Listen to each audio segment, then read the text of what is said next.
යාන්ත්‍ර විද්‍යාව පසුගිය විභාග රචනා ප්‍රශ්න සාකච්ඡා කරන සීරීස් එකේ 2014 අවුරුද්දේ ප්‍රශ්නය සාකච්ඡා කරන්න පටන් ගමු දැන්. 2014 ප්‍රශ්නය ළමයි බලපු ගමන්ම ඔයාලට පේනවා මේක බල සමතුලිතතාවය පදනම් කරගෙන තමයි මුලින් පටන් ගන්නෙ. ඒතර ප්‍රශ්නේ අවසානම කොටස පැත්තට යනකොට දෝලන පාර්ට් එකක් තියෙනවා පොඩි එකක්. ඒකේ අර දෝලන කියලා ලොකු බලපෑමක් නැහැ. ඔය පැත්තෙන් තමයි ඉවර වෙලා තියෙන්නේ. එහෙමනම් බල සමතුලිතතාවයේ ප්‍රශ්නයක් කියලා කවුරු හරි කෙනෙක් කිව්වොත් ඒ 2014 යාන්ත්‍ර විද්‍යාව ප්‍රශ්නයම පමණයි. හරි. ඊට පස්සේ මේ ළඟපාත හම්බෙච්ච 2025 අවුරුද්දේ ඉනිමගක් බිත්තියකට හේතු කරලා ඔය ගිනි නිවන බටේක්ගේ කේස් එකක් දීලා තියෙනවා. ඒකත් බල සමතුලිතතාවය තමයි. හැබැයි ඒක ගානේ භාගයකටත් වඩා අඩු පොඩි ප්‍රමාණයක් තිබුණේ. දැන් මේකේ ගානේ ළමයි සම්පූර්ණයෙන්ම 475ක විතර කොටසක්ම බල සමතුලිතතාවය මුල් කරගෙන තමයි ගිහිල්ලා තියෙන්නේ. අපි එහෙමනම් ගාන කියවමු. පුද්ගලයෙකු ඇවිදින විට පියවර මාරු කිරීමේදී එක් අවස්ථාවකදී පුද්ගලයාගේ මුළු ශරීර බරම එක රූපයේ පෙන්වා ඇති පරිදි එක් පාදයක් මතින් පමණක් දරාගනී. මෙම පාදයේ අදාළ අස්ථි ව්‍යුහයේ ඉදිරිපස පෙනුම දෙක රූපයේ පෙන්වා ඇති අතර අනුරූප පාදය මත ක්‍රියා කරන සියලුම බලවල දැක්වෙන සරල කරන ලද නිදහස් බල සටහන තුන රූපයේ දැක්වේ. තුන රූපයේ දක්වා ඇති සියලුම බල සහ ශරීරයේ බර එකම සිරස් තලයක ක්‍රියා කරන අතර මෙම අවස්ථාව සඳහා පාදය සහ පොළව අතර ඝර්ෂණ බලය නොසලකා හැරිය හැකිය. මෙහි Fm සමානයි M පේශි සමූහය මගින් පාදය මත ඇති කරන සංප්‍රයුක්ත බලය. අපි ඒක හොයාගමු. තමයි මේ රූප සටහන තියෙනවනේ මේ සරල කරන ලද රූපයක්. මේ Fm කියලා කියන්නේ ඔන්න ඔය මොකද්දෝ පේශි සමූහයකින් පාදයේ මත යොදන සංප්‍රයුක්ත බලය. Fs කියලා කියන්නේ උකුළු කුහරය මගින් පාදයේ මත යොදන බලය. මේ Fs උකුළු කුහරය මගින් පාදයේ මත යොදන බලය. WL පාදයේ බර. මේක WL කියන්නේ මේක පාදයේ බර. R පොළව මගින් පාදයේ මත ඇති කරන ප්‍රතික්‍රියාව. මෙයා ප්‍රතික්‍රියාව. දැන් එහෙමනම් ප්‍රශ්නයේ දිගේ යමු අපිනේ. ප්‍රශ්න අංක 1. ප්‍රශ්න අංක 1. පුද්ගලයාගේ බර W නම් R ප්‍රතික්‍රියා බලය W ඇසුරෙන් ප්‍රකාශ කරන්න. පුද්ගලයාගේ බර W නම් R ප්‍රතික්‍රියා බලය W ඇසුරෙන් ප්‍රකාශ කරන්න. මේ බලන්න ඒක මේ විදිහට හොයාගමු. ගානේදී ගාන පටන් ගද්දී අපිට කිව්වා ළමයි මෙන්න මේ පුද්ගලයා තනි කකුලෙන් හිටගෙන ඉන්න අවස්ථාවට තමයි ළමයි ඔන්න ඔය ගානේ රූප සටහන ඇඳලා තියෙන්නේ. මෙන්න මේ පුද්ගලයා තනි කකුලෙන් හිටගෙන ඉන්න අවස්ථාවට අනුරූපව තමයි මෙන්න මේ ගාන කතා කරන්නේ. හරිද? මේ බලන්න රූප සටහනෙත් ඒක පිළිවෙලට ඇඳලා තියෙනවනේ. මෙන්න මෙහෙම අවස්ථාවක් රූපේ ඇඳලා තියෙනවා. ඔන්න. ඒතර ඒ අනුව මෙන්න මේ බලන්න පාදයේ මත පොළවෙන් ඇතිවන ප්‍රතික්‍රියාව R කියලා කියන්නේ ළමයි සම්පූර්ණයෙන්ම මෙයාගේ බරට සමානයි. පාදයේ මත පොළවෙන් ඇතිවන ප්‍රතික්‍රියාව තමයි R කියලා කියන්නේ. ඒක සම්පූර්ණයෙන්ම මෙයාගේ බරට සමානයි. බර W කියලායි දීලා තියෙන්නේ නේ. හරි. එhmenan ඔන්න ගාන පළවෙනි ගානට උත්තරය R සමාන වෙනවා W. කකුල් දෙකෙන්ම හිටගෙන ඉන්නවා නම් R සමාන වෙනවා W බෙදීම දෙකට. තනි කකුලෙන් හිටගෙන ඉන්න නිසා ළමයි මේ වෙලාවේ R සමාන වෙනවා W වලට. හරි. ගාන දෙවෙනි කොටසට යන්න. සාමාන්‍යයෙන් WL 0.2 W වේ. හරි. WL කියන්නේ පාදයක බර. සාමාන්‍යයෙන් පාදයක බර එයාගේ සම්පූර්ණ බරෙන් 0.2ක් වෙනවලු. P ලක්ෂය වටා ගූර්ණ ගැනීමෙන් හෝ වෙනත් ක්‍රමයකින් Fs θs හා W අතර සම්බන්ධතාවයක් ලබා ගන්නලු. P ලක්ෂය වටා ගූර්ණ ගැනීමෙන් හෝ වෙනත් ක්‍රමයකින්. එතකොට වෙනත් ක්‍රම වලට අපි යන්නේ නැහැ නේ. බොරු කියන්න ඕනේ නැහැ නේ ඉතින්නේ. P වටා ගූර්ණ අරගෙන Fs θs හා W ඇතුළත් ප්‍රකාශනයක් ගොඩනගන්නලු. ඔයාලට පේනවා දුරවල් ටික ගානට දීලා තියෙනවනේ. මෙන්න මේ දුර 18ක්, මේ දුර 10ක්, මේ දුර 8ක්. දුරවල් ටික එහෙම ගානට දීලා තියෙනවා. එහෙමනම් p වටා ගූර්ණය ගමු. ඔන්න මම ලියන්නම් p වටා වාමාවර්ත ගූර්ණය කියලා මං ලියන්නම්. බිඳුවයි. p වටා වාමාවර්ත ගූර්ණය ඔන්න බිඳුවයි. සමතුලිත බල පද්ධතියක් නම් ඕනෑම ලක්ෂයක් වටා ගූර්ණයේ බිඳු වෙන්න ඕනි. එතකොට මේ බලන්න p වටා ගූර්ණ ගන්නකොට fm බලයෙන් ගූර්ණයක් ඇති වෙන්නේ නැහැ. ඒක ආයෙත් අහගන්න p වටා ගූර්ණය ගන්නකොට fm බලයෙන් ගූර්ණයක් ඇති වෙන්නේ නැහැ. ඒකට හේතුව මොකක්ද ළමයි? බලයක ක්‍රියාරේඛාව මත පිහිටි ලක්ෂයක් වටා ගූර්ණයක් ඇති වෙන්නේ නැහැ. ඒ නිසා p වටා ගූර්ණ ගන්නකොට fm බලය ගැන හිතන්න දෙයක් නැහැ. p වටා ගූර්ණය ගන්නකොට මේ බලන්න p වටා ගූර්ණය ගන්නකොට fs බලයෙන් ගූර්ණයක් ඇති වෙනවා. මෙන්න මේ fs බලයෙන් ගූර්ණයක් ඇති වෙනවා. ඔය බලයෙන් ඇතිවෙන ගූර්ණය හොයනකොට අපි බලය විභේදනය කරගමු සංරචක දෙකකට ළමයි. බලය සංරචක දෙකකට විභේදනය කරලා ඉවර වෙලා ගූර්ණය ගනිමු. එතකොට මම මේක මේ පැත්තෙන් චුට්ටක් ඇඳ ගන්නම්. මෙන්න මේ හරිය p.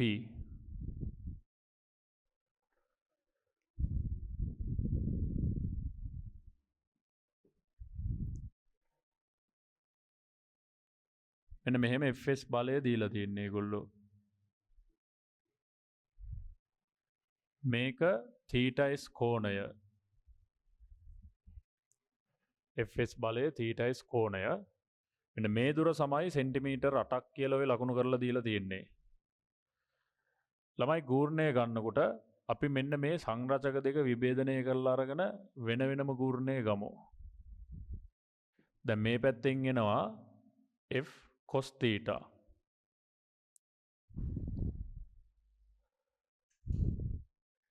මේ පැත්තෙන් එනවා f sin theta. දැක්කනේ අර fs කියන එක්කෙනාව විභේදනය කරගත්තා. f sin theta cos theta. එතකොට මෙන්න g වටා ගූර්ණය ලියනකොට f බලයෙන් ඇතිවෙන ගූර්ණය අපි තනියෙන් ලියන්න යන්නේ නැහැ. ඒකට හේතුව බලයේ ක්‍රියාරේඛාවට ලම්බක දුර දන්නේ නැහැනේ අපි. අපිට මේ සෙන්ටිමීටර් 8යි කියලා දීලා තියෙන්නේ ලම්බක දුර නෙමෙයි. ඒ නිසා මම බලය විභේදනය කරගත්ත සංරචක දෙකකට. එතකොට ඒකෙන් අර තිරස් සංරචකයෙන් p වටා ගූර්ණයක් ඇති වෙන්නේ නැහැ ළමයි. මොකද ගූර්ණ ගන්නා ලක්ෂය හරහා ක්‍රියාරේඛාව යනවා. ඒ නිසා f cos theta කියන එකෙන් ගූර්ණයක් ඇති වෙන්නේ නැහැ. f sin theta කියන එකෙන් විතරයි ගූර්ණයක් ඇති වෙන්නේ. එතකොට f sin theta කින් ඇති වෙන ගූර්ණය f sin theta වාරයක් f sin theta වාරයක් 8 කියලා ලියන්න පුළුවන් ඔයාට. හැබැයි මේකට ඍණ දාන්න ඕනේ. මොකද මම වාමාවර්ත ගූර්ණය කියලානේ මෙතන ලකුණු කරේ. ඒ නිසා ඔන්න මෙතනට ඍණ දාලා ඍණ යටතේ මොකද ඇත්තටම ඇති වෙන්නේ දක්ෂිණාවර්ත ගූර්ණයක් අර f ගෙන්. ඔන්න ඍණ fs sin theta වැඩි කිරීම 8 කියලා ලියනවා.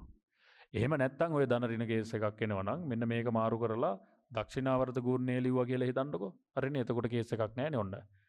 දක්ෂිණාවර්ත ගූර්ණයේ බිඳුවයි කියලා හිතනවා නම් ධන ඍණ කේස් එකක් එන්නේ නැහැ. කෙලින්ම f cos theta ගෙන් ගූර්ණයක් ඇති වෙන්නේ නැහැ p වටා. f sin theta ගෙන් ගූර්ණයක් ඇති වෙනවා. බලය ගුණ කිරීම ලම්බක දුර f sin theta වාරයක් 8. ඊළඟට ළමයි p වටා ගූර්ණය ඇති වෙන්නේ මෙන්න මේ පාදයේ බරෙන් WL ගෙන්. එතකොට p වටා WL ගෙන් ඇති වෙන ගූර්ණය ලියන එක නම් කිසිම ගේමක් නැහැ. එයාව ලියන්න පුළුවන් WL වැඩි කිරීම 10 කියලා. ධන කියලාමයි එන්නේ. මොකද මම මේ දක්ෂිණාවර්ත කියලා මේක මාරු කරගත්තා ඊතලේ. එතකොට WL ගෙන් p වටා ගූර්ණයක් ඇති වෙන්නේ දක්ෂිණාවර්තව තමයි. ඒ නිසා WL වාරයක් 10. ඊළඟට බලන්න R ප්‍රතික්‍රියාව. දොර ප්‍රතික්‍රියාවෙන් p වටා ඇතිවන ගූර්ණය වාමාවර්ත ගූර්ණයක් එන්නේ. එතකොට R වාරයක් 18. වාමාවර්ත ගූර්ණ නිසා ඍණ කියලා දාගමු. R වාරයක් 18 සමානයි බිඳුවයි. R වාරයක් 18 සමානයි බිඳුවයි. දැන් මේ බලන්න මෙතන පොඩි සුළු කිරීමක් තියෙනවා. ඔන්න f sin theta ගුණ කිරීම 8 ධන WL ඇවිල්ලා 0.2 W කියලානේ තියෙන්නේ. වැඩි කිරීම 10 ඍණ R කියන්නේ W-ටම සමානයි කියලා අපි කලින් හොයාගත්තනේ. වැඩි කිරීම 18 සමානයි 0යි. සමානයි 0යි. දැන් ඔන්න 8 වාරයක් f sin θ. මේක සුළු කරාම 2w 18යි w ඍණ දොර 16යි w වෙලා එහා පැත්තට ගියාම ධන 16යි w වෙනවා. එමනම් අන්තිමට f sin θ සුළු කරලා බලන්න 16 8න් බෙදුවම 2යි w නේ. හරි. එහෙමනම් මේ බලන්න f ඊට පස්සේ θ ඊට පස්සේ w අතර සම්බන්ධතාවය ඕක. අර මට fs θs ගගා කියනකොට පැටලෙනවා. ඒ නිසා මම f θ ඒ විදිහට විතරයි කිව්වේ. හැබැයි මතක තියාගන්න ඕන මම ලියනකොට ලියලා තියෙනවා fs ඊට පස්සේ θs. ඒවා මම ලියලා තියෙනවා පිළිවෙලට. මේ ඔය විදිහට තමයි ළමයි සම්බන්ධතාවය ලැබෙන්නේ. ඉතින් ගූර්ණ ගන්න පියවරක් තමයි තිබුණේ.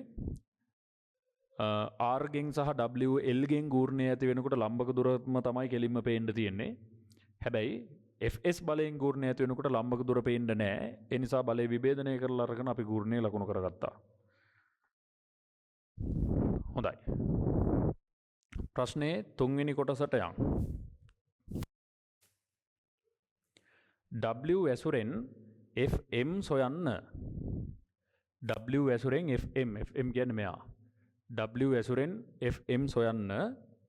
මේ බලන්න මෙතනදී sin 72 cos 72 උදව්ව කරලා තියෙනවා. දැන් මේ 72 කියලා කියන්නේ FM බලයේ ආනත කෝණය මේක මේ පෙන්නලා තියෙනවා ළමයි.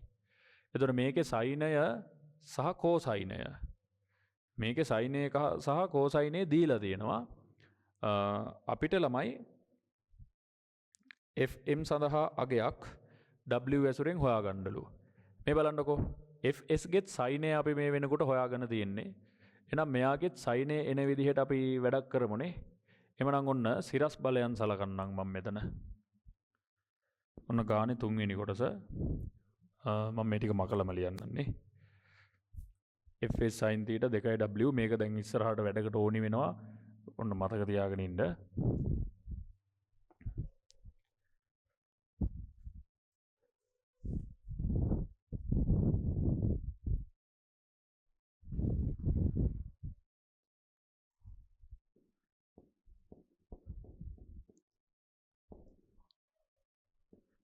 මේ බලන්න සිරස් බලයන් සලකමු.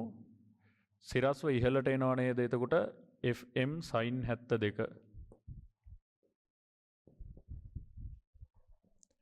සිරස්ව පහළට එනවා FS sin θs. ආය සිරස්ව පහළට තියෙනවා කකුලේ බර WL. සිරස්ව ඉහළට තියෙනවා R බිඳුවයි. දැන් මේවට ආදේශ කරගමු. FM sin 72 අපට දුන්නා නේද 0.9 කියලා. ඍණ මෙන්න මේ FS sin θs කියන මේකටම W 2w.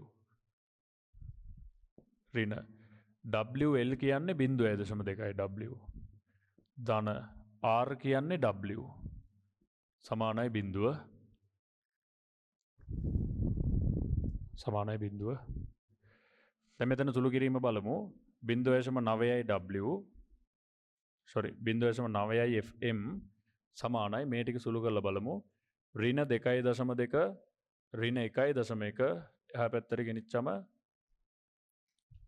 ඔන්න 1.2යි W කියලා වෙන බලන්න. 2.2 අතනින් එනවා එකක් අඩු කරාම 1.2 එහා පැත්තට ගෙනිච්චම 1.2 කියලා හැදෙනවා. එhmenan දැන් මේකෙන් FM හොයමු. 12 බෙදීම 9 කියන්නේ 4යි W බෙදීම 3. 1.3යි W. ඔන්න 4 බෙදීම 3 කියන එක මතක තියාගන්න. දැන් ඉස්සරහට සුළු කරද්දී 1.3 දානවට වඩා 4 බෙදීම 3 දාන එක තමයි ලේසි. හොඳයි.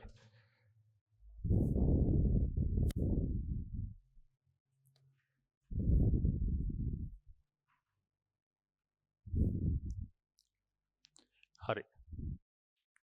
ගානේ 4 වෙනි කොටස theta is හි අගය සොයන්න. theta is වල අගය. මේ බලන්නකෝ. සමතුලිත බල පද්ධතියක අපි කරන්නේ වැඩ තුනයිනේ. ගූර්ණයේ බිඳුවක් කරනවා, සිරස් බලයන් බිඳුවක් කරනවා, තිරස් විභේදනයේ බිඳුවක් කරනවා. දැන් අපි මේ වෙනකොට ගූර්ණයයි සිරස් විභේදනයයි අරගෙන ඉවරයි. එහෙනම් ඊළඟට තියෙන්නේ තිරස් විභේදනය. එමනම් ගානේ හතරවෙනි කොටසට අදාළව ළමයි තිරස් විභේදනයේ බිඳුව කරන්න. ඒතර ගානේ තිරස් බලයන් ගත්තම Fm cos 72 ඍණ Fs cos theta සමානයි බිඳුවයි. දැන් ආදේශ කරමු Fm කියන්නේ ළමයි 4w බෙදීම 3 cos 72 යගේ මං හිතන්නේ දුන්නා 0.3යි කියලා. සමාන ලකුණෙන් එහා පැත්තට ගියාම ධන Fs කියලා හදමු. හරි. cos theta s. දැන් මෙයා සුළු වුණාට පස්සේ මේ Fs cos theta s සමාන වෙනවා 0.4ට. හරි ළමයි. 0.4ට. තාම වැඩේ ඉවර නෑ. theta s කීයද කියලායි අපෙන් අහන්නේ නේ. theta s කීයද කියලා මේ බලන්න. කලින් අපි හොයාගත්තා f cos f sin theta 2w කියලා. දැන් මෙතනට ඇවිල්ලා තියෙනවා f cos theta 0.4w කියලා. ඉතින් ඔය දෙන්න බෙදන්නකෝ. මෙන්න මං කලින් හොයාගත්ත එක. f sin theta කලින් හොයාගත්තා 2w. ඉතින් එයාව බෙදන්න මේකෙන් f cos theta ගෙන් 0.4w වලින් ඔන්න. දැන් මේ බලන්න fs ට fs කැපිලා යනවා tan ලැබෙනවා. 2w 0.4w w ට w කැපෙනවා 20 බෙදීම 4 එහෙමනම් 5යි කියලා එන්නේ. එමනම් ළමයි theta s සමානයි tan inverse 5යි. ඒතර 5 කියලා බලද්දී 5.0 බලන්න ඕනි. ඉතින් මෙන්න මේ අගය බලලා ඕගොල්ලෝ theta කීයද කියලා දාගන්න. ඔන්න tan inverse 5.0. ඒක බැලුවට පස්සේ ඔයාට theta ගේ අනිවාර්යයෙන්ම ලඝුපතෙන් බලන්න වෙනවා ඕක නා.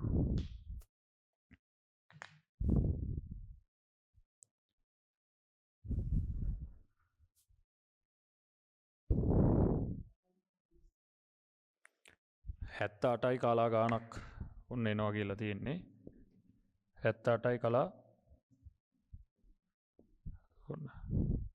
78යි කලා 41 වගේ අගයක් එනවා කියලා තමයි මේකේ තියෙන්නේ. හරි ළමයි. එතකොට ගාන හදද්දි දැක්කනේ මුලින්ම ගූර්ණය, පස්සේ සිරස් විභේදනය, ඊට පස්සේ අනිත් ඔප්ෂන් එක තිරස් විභේදනය. ඒකෙන් අපිට sin theta ගේ ආවා. ගානේ පස්වෙනි කොටස w ඇසුරෙන් fs හොයන්න. දැන් ඔන්න ළමයි fs හොයමින් අපි මේ යන්නේ. වරහනක් දාලා තියෙනවා මෙම ගණනය සඳහා පමණක් sin theta එක ලෙස ගන්න කියලා. එහෙනම් ළමයි ගාන හදන්න දෙයක් නැහැ. ගාන හැදිලා ඉවරයිනේ. මේ බලන්න f sin theta සඳහා අගයක් අපි කලින් හොයාගත්තනේ 2w කියලා. ඔන්න f sin theta සඳහා අගයක් 2w කියලා අපි හොයාගත්තා. දැන් මෙම ගණනයට සඳහා sin theta එකක් කියලා ගන්නලු. එමනම් ළමයි කෙලින්ම fs වල අගය 2wම තමයි.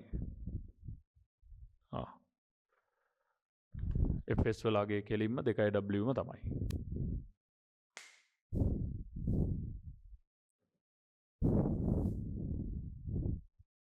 හරි. ඔන්න මතක තියාගන්න fs 2w කියලා අපට ලැබුණා. දැන් මෙතනින් එහාට ඕගොල්ලෝ ගානේ ඉතුරු ටික කියව ගන්න. ඒ සඳහා අවශ්‍ය රූපය මම නැවත ඇඳ ගන්නම්. හරිද? මේ රූපේ පොඩි වෙනසක් සිද්ධ වෙනවා. මම මේක ඇඳ ගන්නකම් ඕගොල්ලෝ ගාන කියවන්න නැවත.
හොඳයි.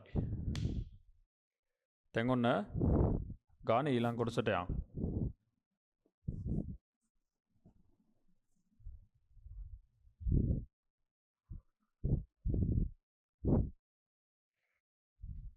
උකුළු සන්ධියක් ආබාධයට ලක් වී ඇති පුද්ගලයෙකු ඇවිදින විට ඔහු ආබාධිත සන්ධියට සම්බන්ධ පාදය මත සිට ගැනීමේදී ආබාධය සහිත පැත්තට ඇලවී කොර ගැසීමට පෙළඹේ.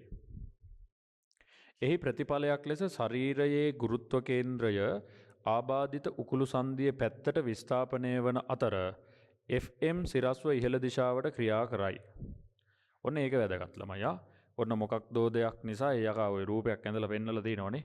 මෙන්න මෙහෙම කොරක ගහ ඇවිදිනකොට හරි ශරීරයේ ගුරුත්ව කේන්ද්‍රය පොඩ්ඩක් ඒ පැත්තට විස්ථාපනය වෙලා FM බලය මේ බලන්න FM බලය සිරස්ව ඉහළට සකස් වෙනවා. කලින් වතාවේ ඕක තිරසට 72ක් ආනතවනේ තිබුණේ. දැන් මේක හරියටම සිරස්ව සකස් වෙනවලු.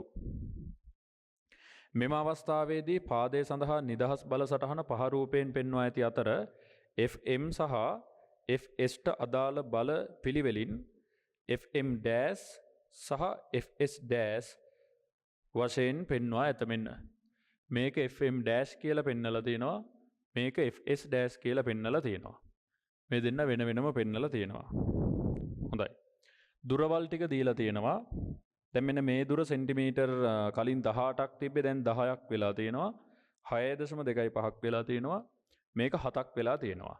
මම අර රූපේ මුල ඉඳලම මකලා ඇන්දේ නෑ ළමයි. ඒ නිසා තමයි 6.25ට වඩා 7 පොඩියට මේ ඇඳිලා තියෙන්නේ. ඒක වැඩි ගණන් ගන්න එපා. හරිද? හරිනම් 6.25ට වඩා මේ 7 ලොකුවටනේ අඳින්න ඕනි. මම අර කලින් තිබ්බ රූපේම මේ පොඩි පොඩි ওই වෙනස්කම් ටිකක් කරලා මකලා ගත්තේ. ආයේ මේක මට අඳින්න වෙලාවක් නෑ.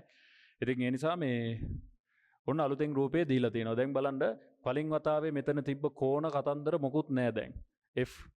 M වෙනුවට FM ඩෑස්, FS වෙනුවට FS ඩෑස් ඒ දෙන්නම සිරස්ව ඉහළට සහ පහළට තමයි රූපේ ඇඳලා තියෙන්නේ.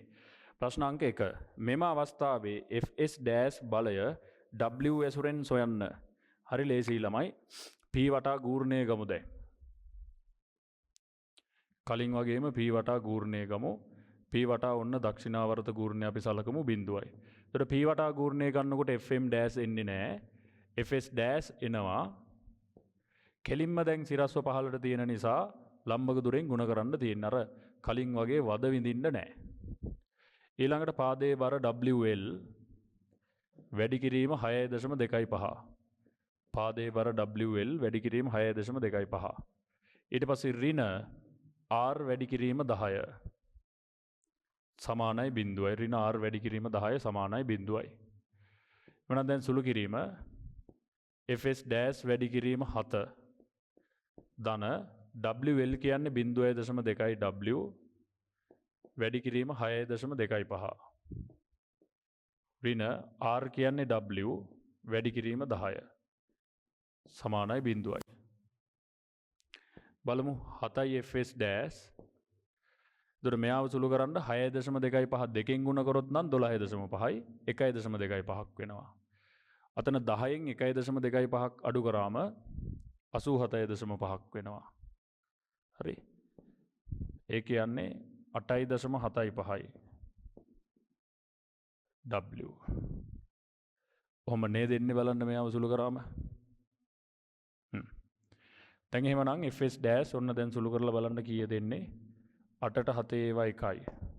17ට 7 ඒවා 2යි. 14යි 35ට 5යි. 1.25යි W කියලා එනවා. දැන් අලුත් FS අගය. කලින් වතාවේ FS අගය මම හිතන්නේ 2යි W කියලා ආවේ. දැන් ඒ වෙනුවට ඇඩ්ජස්ට් වෙච්ච FS වල අගය ඒ කියන්නේ FS ඩෑෂ් වල අගය 1.25ක් කියලා විස්තර වෙනවා.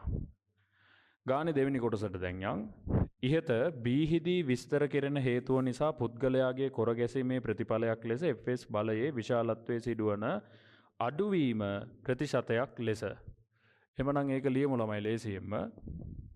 ඔන්න FS බලයේ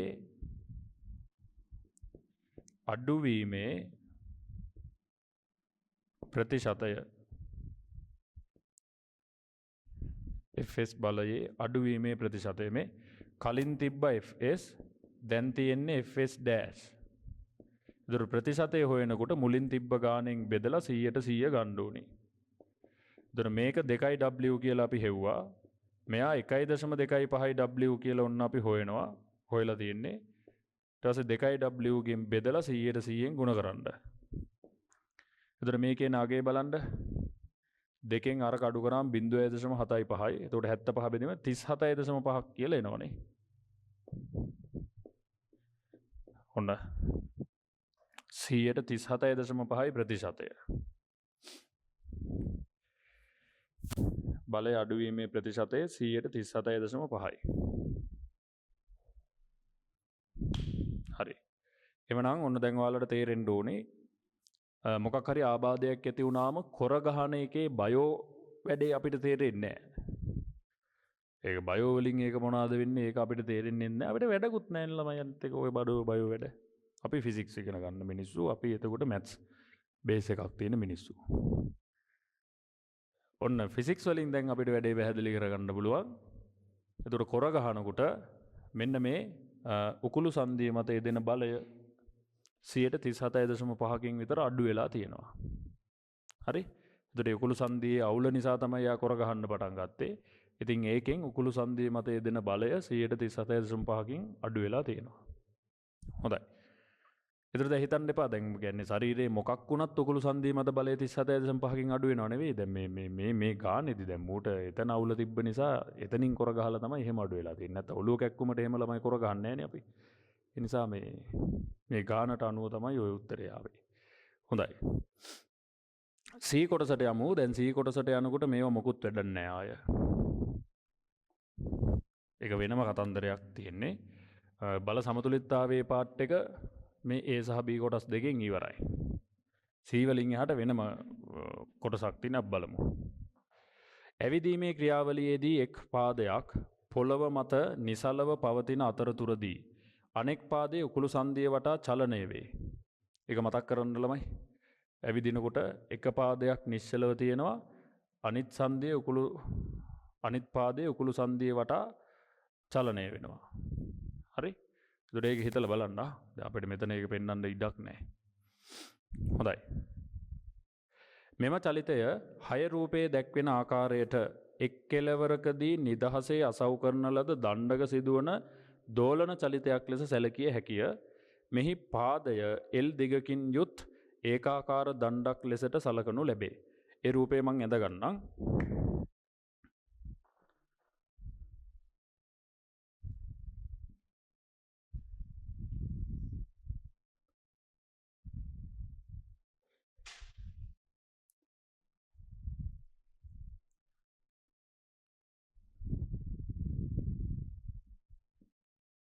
මෙන්න මේ අලුතෙන් Q කියලා දාලා තියෙන්නේ ඔය උකුළු සංදියට සම්බන්ධ කෙළවර.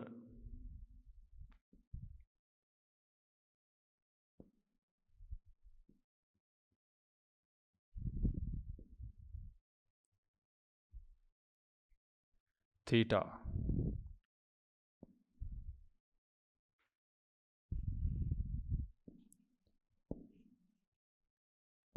WL මෙන්න මේ පාදයේ දිග කෙලින්ම L.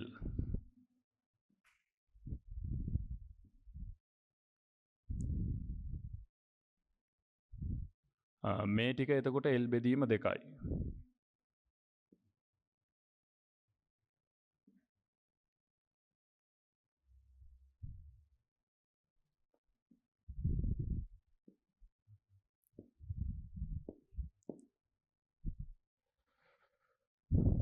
මේ ටික L බෙදීම 2යි. දැන් ප්‍රශ්නාංක 1ට යන්. Q ලක්ෂය හරහා භ්‍රමණ අක්ෂය වටා දණ්ඩේ අවශ්‍ය දිගුර්ණය I නම් 6 රූපයේ දැක්වෙන පිහිටීමේදී දණ්ඩේ කෝණික තොරණ ඇල්ෆා සඳහා ප්‍රකාශනයක් මෙන්න මේවා ඇසුරෙන් ලබා ගන්න. හොඳයි. කෝණික තොරණේ ඇල්ෆා සම්බන්ධ කරන්න නම් ළමයි අවශ්‍ය දිගුර්ණයත් එක්ක ටෝ සමානයි I ඇල්ෆා ප්‍රකාශනයට අපිට යන්න වෙනවා. පේනවනේ ටෝ සමානයි I ඇල්ෆා වලට අපිට යන්න වෙනවා. ටෝ කියන්නේ බල ගූර්ණය. දැන් Q වටා නෙමේ අපි ගූර්ණය සලකන්නේ මේ Q ලක්ෂය හරහා යන භ්‍රමණ අක්ෂය වටා කියලානේ කියන්නේ. ඒතර Q වටා බල ගූර්ණය ලියනකොට ඔයාට WL ගෙන් ඇති වෙන ගූර්ණය තමයි ලියන්න තියෙන්නේ. හරි. එතකොට මේ බලන්න Q වටා බල ගූර්ණය ලියනකොට WL වැඩි කිරීම L බෙදීම 2ක් sin theta සමානයි I alpha කියලායි ලියවෙන්නේ. තේරුණාද බලන්න? එතකොට Q වටා ගූර්ණය ගන්නකොට ළමයි ඔයා ලම්බක දුර කියලා මෙන්න මේ දුරනේ ගන්න ඕනි. එතකොට මේ ලම්බක දුර කියලා කියන්නේ L බෙදීම 2යි සම්මුඛ පාදයේනේ sin theta.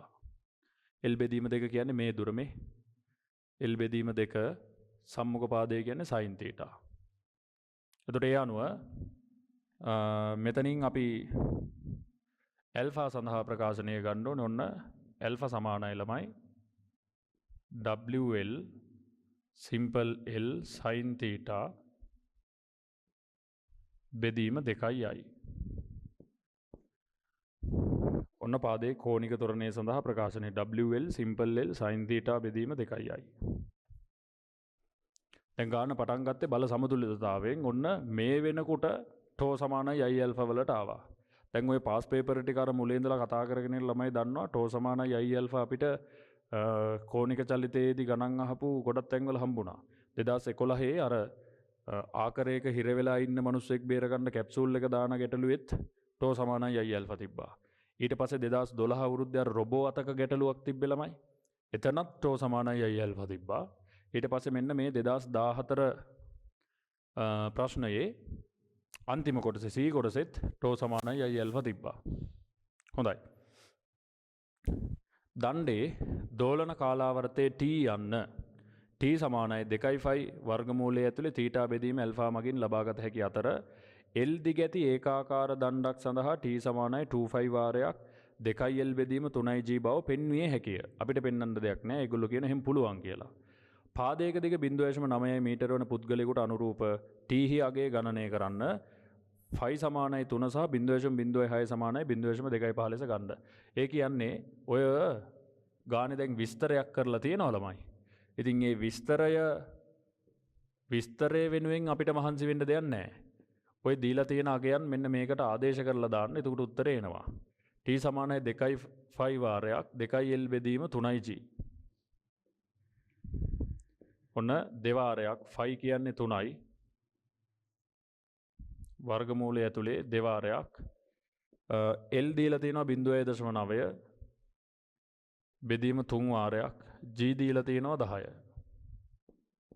බලමු. ඔන්න දෙවාරයක් 3 6යි වර්ගමූලය ඇතුලේ කීය දෙන්නේ බලන්න ළමයි. 0.9 3ෙන් බෙදුවම 0.3යි 2ෙන් ගුණ කරාම 0.6යි 10ෙන් බෙදුවම 0.06යි. ඉතින් 0.06 වර්ගමූලය අපිට දීලා තියෙනවා 0.25යි කියලා. ඉතින් මේක සුළු කරාම 1.5ක් කියලා එනවා ළමයි ආවර්ත කාලය. ආවර්ත කාලය නිසා T තප්පර වලින් උත්තරේ එන්නේ. ඔන්න ආවර්ත කාලය ඒ නිසා තප්පර වලින් උත්තරේ එන්නේ 1.5යි තප්පර.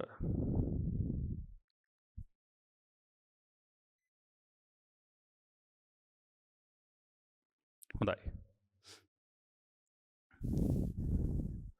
ප්‍රශ්න අංක 3 පුද්ගලයෙකුට ඇවිදීම සඳහා ඊටාම පහසු වේගය වන්නේ පාදවල දෝලන කාලාවර්තය ඉහත C2හි ලබා දුන් දෝලන කාලාවර්තයට සමාන වූ විට ලැබෙන වේගය වේ. ඒක හොඳට තේරුම් ගන්න ළමයි. ඒතර මේ උකුළු සන්ධියේ වටා පාදය දෝලණය වෙමින් ළමයි අපි ඇවිදින්නේ. එතකොට එහෙම ඇවිදිනකොට මිනිස්සෙකුට ලේසිම වේගය වෙන්නේ ඔන්න ඔය පාදයේ දෝලන කාලාවර්තයට අනුරූප වේගයෙන් ඇවිදින අවස්ථාවලු. ඒක තේරෙනව නේද? හැම එකාටම එකම වේගයෙන් ඇවිදින්න බෑ. ඒ එක මිනිස්සයාට ළමයි ඇවිදගෙන යන්න පුළුවන් සාමාන්‍ය වේගයක් තියෙන ඒවා එකිනෙකට වෙනස්. ඉතින් ඒක තීරණය වෙන්නේ ඔන්න ඔය පාදයේ දිග සහ ඒ දේවල් පාදයේ දිගයි බරයි දිගනේ. පාදයේ දිග මත රඳා පවතින හැම වේගයක් තමයි සාමාන්‍යයෙන් තියෙන්නේ. ඔන්න 0.9 මීටර දිගකින් යුත් පාද සහිත පුද්ගලයෙකු ඇවිදින විට ඔහුගේ එක් පාදයක් පොළවේ ස්පර්ශ කරන අනුයාත ස්ථාන දෙකක් අතර දුර 0.9 වේ. එන මේ බලන්න එක පාදයක් පොළවේ ස්පර්ශ කරන අනුයාත ස්ථාන දෙකක් අතර දුර. දැන් මෙහෙම පාද දෙක ওই විදිහට තියලානේ ඇවිදගෙන යන්නේ. හරි. මෙන්න මේ එක පාදයක් පොළවේ තියෙන අනුයාත ස්ථාන දෙකක් අතර දුර 0.9ලු. ඔහුට අදාළ වඩාත්ම පහසු වේගය ගණනය කරන්න. මේ බලන්න පාදේ මෙතනින් තියලා ආයෙත් ඒ පාදේම මෙතනට එනවා කියන්නේ ඔන්න එක ආවර්තයක් සම්පූර්ණයි. ඒ පාදේම නැවත මෙතනට එනවා කියන්නේ තවත් ආවර්තයක් සම්පූර්ණයි. එක පාදයක් තියලා අනිත් පාදයට යනකොට කාලාවර්තයෙන් භාගයයි. හරි. එක පාදයෙන් අනිත් පාදයට යනකොට කාලාවර්තයෙන් භාගයයි. එක පාදයේම නැවත අතනින් තියලා නැවතත් අතනින් තියලා නැවතත් අතනින් තියලා යනකොට ඔන්න ආවර්ත කාලය තමයි එකකින් කම්ප්ලීට් වෙන්නේ. ඒ අනුව මේ බලන්න ආවර්ත කාලයට සමාන කාලයකදී 0.9 මීටර දුරක් යවෙනවා. එහෙමනම් වේගය සමානයි දුර බෙදීම කාලය. එතකොට වේගය v සමානයි දුර බෙදීම කාලය. හරි. ආවර්ත කාලය 1.5යි. මෙන්න මේ කාලයේ ඇතුලේ පාදයේ තියෙන දුර 0.9යි. හරි. එතකොට 90 බෙදීම 15 වෙන්නම් 6යි. ඒ නිසා 0.6යි වේගයනේ ms ඍණ 1. 0.6යි වේගය නිසා ms ඍණ 1. හරි. ඕක තමයි උත්තරේ. සමහර ළමයි මේක ඔය ආවර්ත කාලයේ දෙකෙන් බෙදලා අරව මේවා කරලා වැඩේ චොර කරගන්නවා. මෙන්න මෙහෙම රූපයක් ඇන්දම පේනවා. එකම කකුල එක ස්ථානයක තියලා අනිත් ස්ථානයට ගන්නකොට ආවර්තය සම්පූර්ණයි. කකුල් දෙක ගැන හිතුවොත් මාරුවෙන් මාරුවට එතකොට ආවර්ත කාලයෙන් භාගයයි එන්නේ. එකම කකුල තියෙන තැන ගත්තම ආවර්තය සම්පූර්ණයි. ඒක තේරෙනවා. එතකොට ඔන්න ආවර්ත කාලය 1.5යි ආවර්ත කාලයේ ඇතුලේ කකුල් දෙක තියෙන දුර 0.9යි. හරි. කකුල තියෙන දුර 0.9යි. ඉතින් බෙදුවට පස්සේ ඔන්න මේ ගානේ විස්තර කරන පුද්ගලයාට යන්න පුළුවන් පහසුම වේගය තත්පරයට මීටර් 0.6යි. හොඳයි. ඕක ඇවිල්ලා 2014 අවුරුද්දේ යාන්ත්‍ර විද්‍යාව රචනා ප්‍රශ්නය පටන් ගත්තේ බල සමතුලිතතාවයෙන් ටෝ සමානයි I ඇල්ෆා වලටත් ආවා. ඊට පස්සේ ඉවර වුණේ මොකෙන්ද කියලා කියන්න බෑ. ඉතින් මේක ඉවර වුණේ සාමාන්‍ය දැනීමෙන් ළමයි. ආයේ මේකට එහෙම වෙන ෆිසික්ස් අමුතු මොනාවක් නැහැ. දැන් මේ කොටසට නම් ආදේශයක් විතරමයි තිබ්බේ. ඊට පස්සේ අතනට යනකොට ඔයාලගේ ඔය හැදිලා තියෙන මොලේ ෆිසික්ස් වලට හැදිලා තියෙන මොලේ පාවිච්චි කරලා උත්තරයක් ලියන්න තමයි තිබුණේ. එනිසා ඔන්න ඔයාලා දන්න කවුරු හරි නංගිලා මල්ලිලාට බල සමතුලිතතාවයෙන් රචනා ප්‍රශ්නයක් ලියන්න කියලා කිව්වොත් ඔයා යෝජනා කරන්න 2014. ඒක තමයි මෑත කාලේ අපිට තියෙන බල සමතුලිතතාවය හොඳම රචනා ප්‍රශ්නය. හරි. එහෙනම් දැන් මේකේ 2014ට පස්සේ තියෙන අනිත් රචනා ප්‍රශ්නත් ඔයගොල්ලෝ මේ විදිහටම බලලා ඉවර වෙලා මේ පාර විභාගයේ එන ප්‍රශ්නයට යාන්ත්‍ර විද්‍යාව රචනා ප්‍රශ්නේ සෙට් කරගන්න. නම් මේක මෙතනින් ඉවර වෙනවා.